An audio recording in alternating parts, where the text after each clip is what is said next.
There are an infinite amount of ways to get fit, but sometimes what's hard is knowing whether you've got the sufficient level of fitness to go and do a particular thing, like going hiking or climbing a mountain. And then there's understanding what elements of fitness you might be lacking, which could hold you back on a hike or a climb. So in this video, I'm going to go through these 9 elements of fitness. Now, this is going to clear up a lot of the kind of misinformation and a lot of the kind of buzzwords that you hear around fitness. Each of these 9 different categories of fitness that I'm going to go through have specific measurements and specific adaptions that we can seek from the body by doing certain types of training.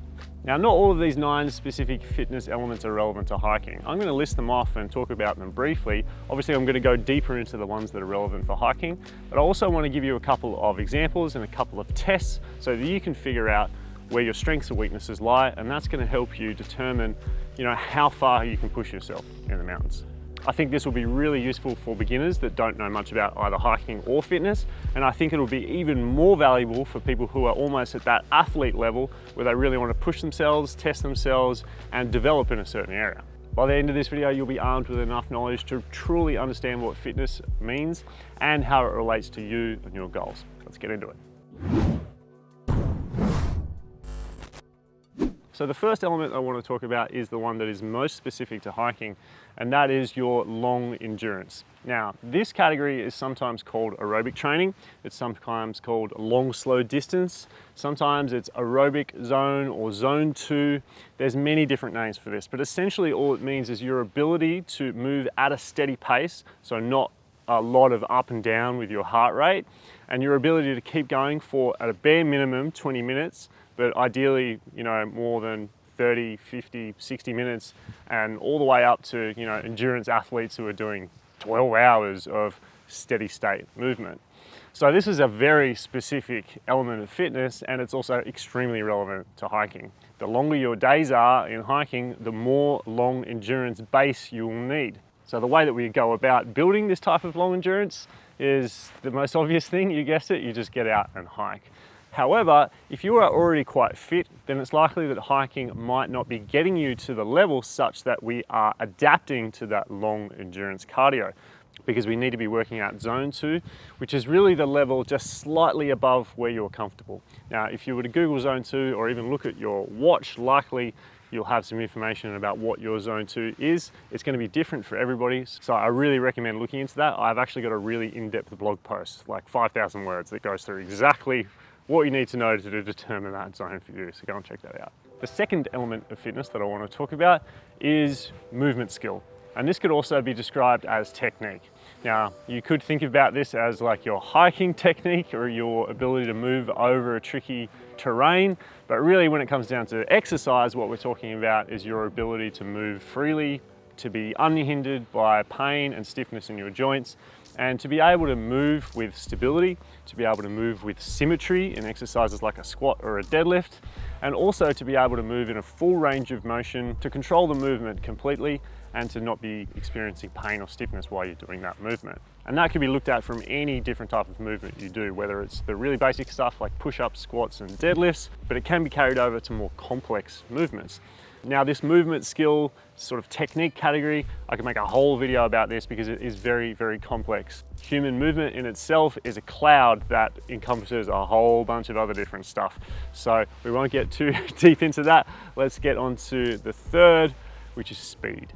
Now, we're not going to talk about speed too much because it doesn't really relate to what we're talking about, which is hiking and climbing mountains. So if you're a beginner and you're just starting out with hiking and fitness, you really don't need to worry about speed. But if you are more on the athlete level and you want to test your speed and you do certain, sprint intervals and stuff like that, the simplest way to measure this is just with a 40-yard dash. How fast can you move across 40 yards or 50 meters? But again, not super relevant to hiking, so let's move on. The next element of fitness that I want to talk about is a very important one of my favorites, and it's strength.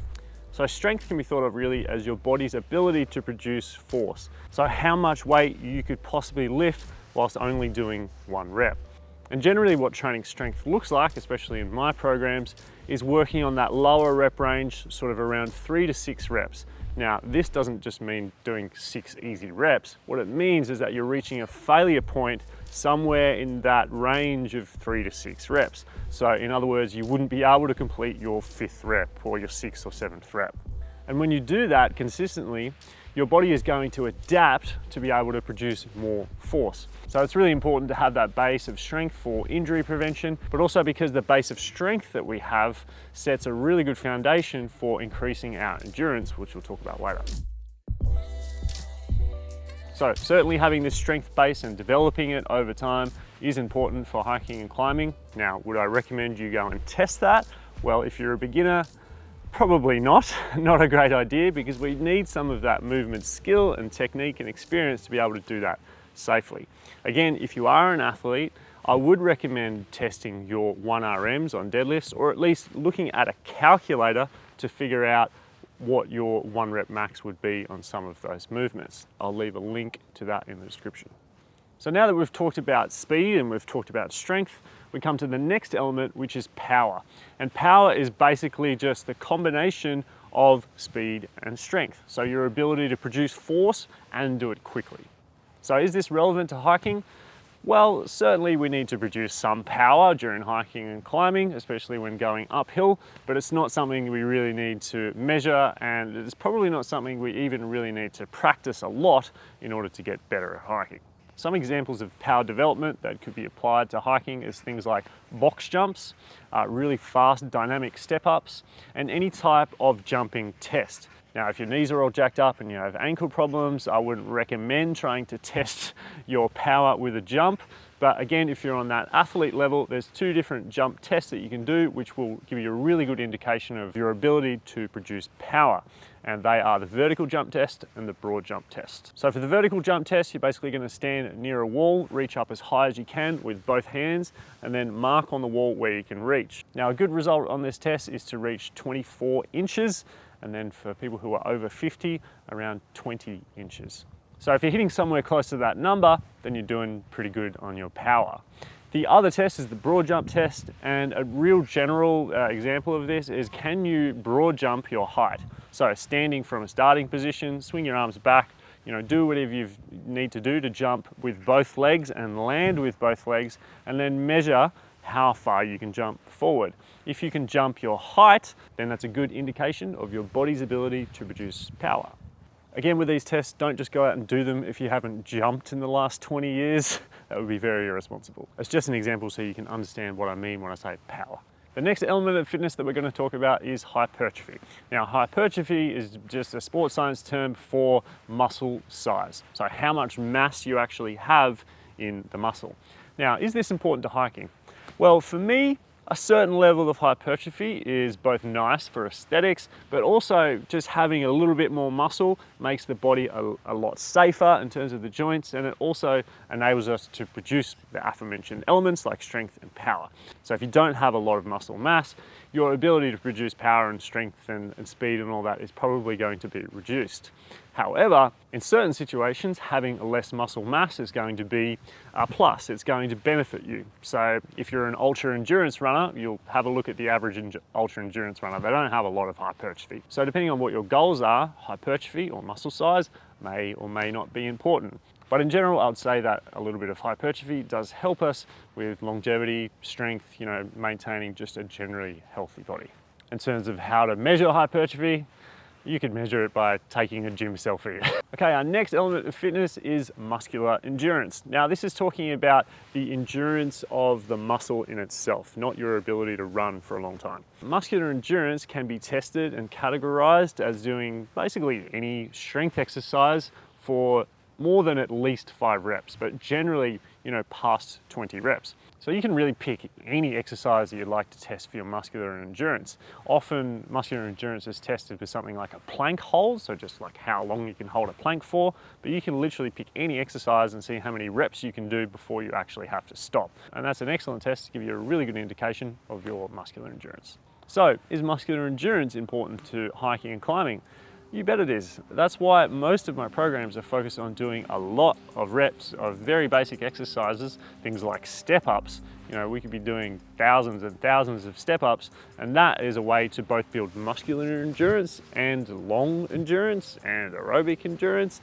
So one thing I want to explain there is that you're always using all of these different elements and different systems. The body is using multiple systems at once. You're not always just training one thing. But as you start to understand these elements, you can really dial in on focus on one particular aspect to seek a particular adaptation from the body that you're after. The next element is anaerobic capacity. Now, very careful here, it's not aerobic capacity, it's anaerobic capacity, which is essentially a measurement of the amount of work your body can do without being re-oxygenated. And that's why it's anaerobic, so without oxygen. So anaerobic capacity is generally like how much work you can do in, say, 30 seconds or less. So this is a very short, sharp sprint.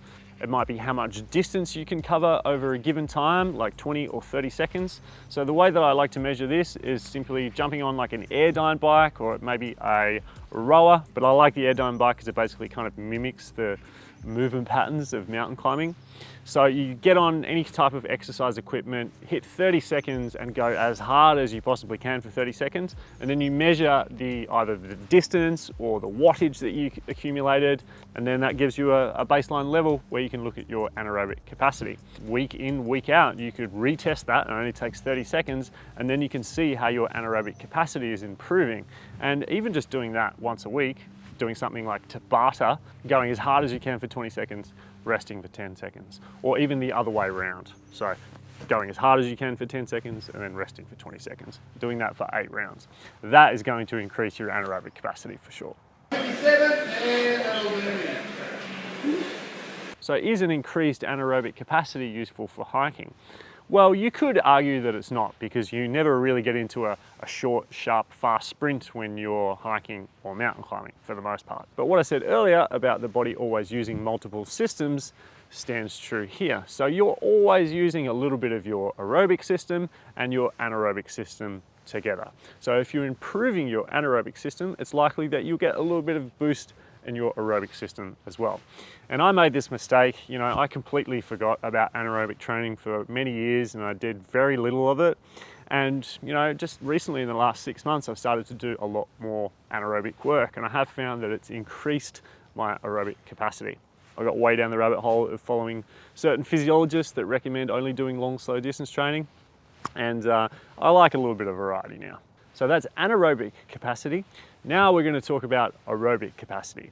And this is, you know, generally what people talk about when they say, are you cardiovascularly fit? Do you do cardio? But in the sports science and more athletic development world, people generally refer to this as your VO2 max. And essentially what this comes down to is how efficient your body is at using oxygen.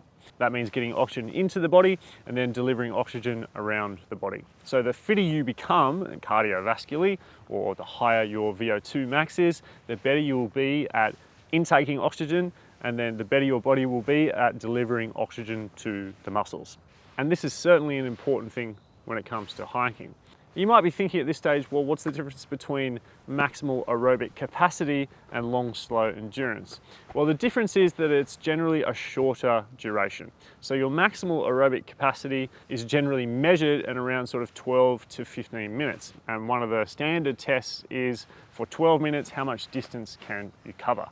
Now, that is a very difficult test to do. It hurts a lot.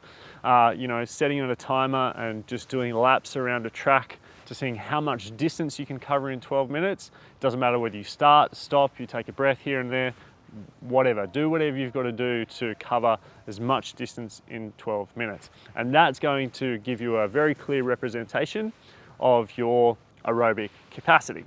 You compare that with long endurance, and long endurance is obviously much longer. That can go up to, 6, 8, 12 hours or more. Your ability to keep moving steadily is what long endurance is about. But anaerobic capacity is basically your oxygen utilization and how good you are at sending oxygen to the muscles within that shorter period of time around sort of 12 to 15 minutes. And obviously all of these systems and all of these adaptions, they're working together all at once. You're not always just using one particular system, you're using all of them together. And all of these 9 adaptions that I've gone through now, if you bring all of them together, that is a representation of what fitness actually is. Many of these different words that you hear, like work capacity and cardio, they're all just different ways to describe one of these elements. So my advice is to not get too caught up in the nomenclature. If you'd like to dive into this a little bit more and understand it, I would recommend listening to the Huberman Lab podcast with Andy Galpin. Andy Galpin is one of my favorite physiologists, and he actually made this really clear to me. You know, I've been in the industry for like 10 years, and for me, it's been confusing. So I wanted to share this with you to give you a clearer understanding of what fitness is, what these elements are, how they relate to your level of fitness, and hopefully you can take this information, go forth and start improving on one or more of these areas. If you'd like to see how I structure a fitness program and what I recommend people do for hiking and climbing, you can check out one of my programs. I've just recently released one called Cornerstone, which is a year-round program which most closely resembles what I do for my training throughout the year personally. So that just launched in the last couple of weeks. You can check it out at the first link in the description. That's all for this one. I'll see you in the summit.